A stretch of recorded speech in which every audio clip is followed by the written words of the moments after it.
Hello, this is a talk about student retention. Now, the first thing you have to do, just like in training, is you have to get your head in the right place. You can have two training sessions, exactly the same. One, right, you're not in the right place. The second one, you are. One doesn't feel right, things don't happen. The other one, everything clicks. You have to have your head in the right place about retention. And so recognize that student retention isn't just about keeping students. It's self-evaluation.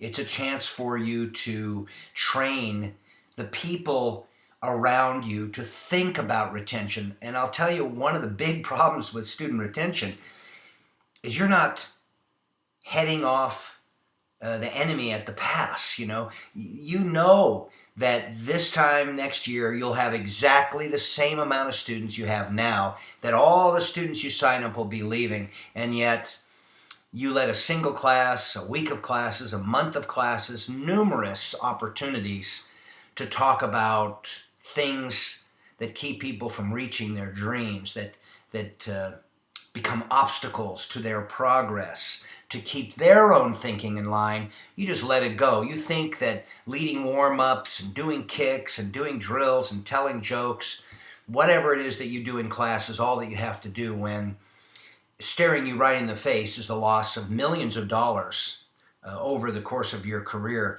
because you're not coaching your students to deal with the very things that'll keep you from fulfilling your promises and them from reaching their goals. You must learn how to integrate mental coaching and preparation for when they hit the wall, because they're going to hit the wall continuously through their career. Some of us would stick it out no matter what, but the ones you lose aren't some of us.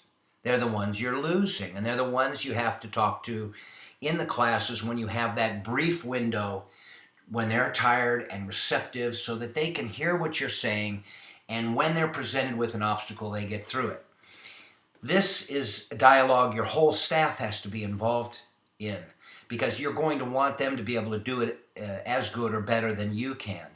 And there's going to come a point when they have as much or more influence with students as you do, and it's a team effort, right? Probably better if we all work on it to keep students coming. And when you keep them coming, you don't just keep them paying, you keep them growing. And you start to have people you can work with who become examples of what you're capable of as a teacher. The second thing you have to do is you have to have a process with which you can identify who's at risk and who isn't. You have to, and you should create a program where you've got the thumb on the pulse of your students to the best of your ability. Take, for example, if you're a parent. You parent 365 days a year.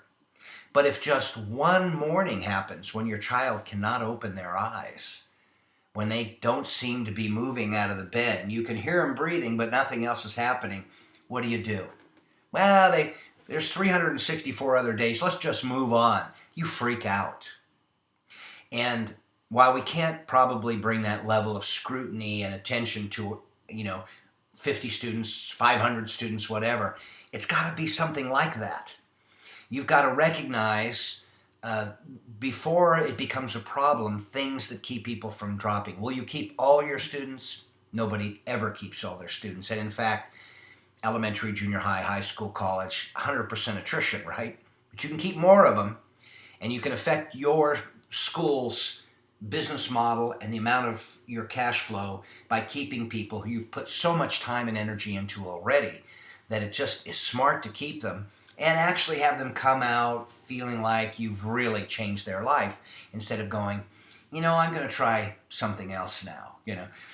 So you've got to have a process for doing that. Now, I personally don't care, and don't think I should care, whether you do it by a card system, as I recommend, or you do it electronically. What I care about is that you do it, that you take the most arduous and detailed scrutiny process and you bring it down to a weekly event.